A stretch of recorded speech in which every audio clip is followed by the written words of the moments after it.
In today's video, we're going to learn how to add extensions or add-ons in Blender.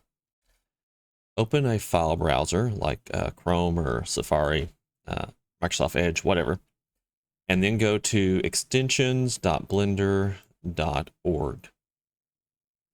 Once you are there, for our assignment today, we are going to use one called Extra Mesh Objects. I think if you just type in Mesh Objects and search here at the top, it should pull up. Now, go ahead and open Blender also. So you have your Internet Explorer and you have Blender, and we're going to click on the add-on that we want. And you'll scroll down and there should be a section that says Get Add-on. I think if you have the window open all the way, it's here on the right. So we're going to click on Get Add-on.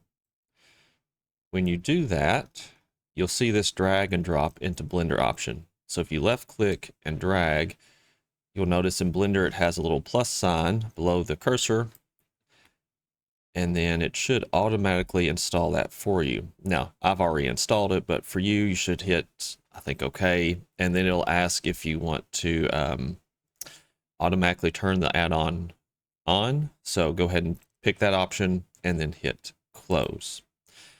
And that is how you install add-ons in this newest version of Blender.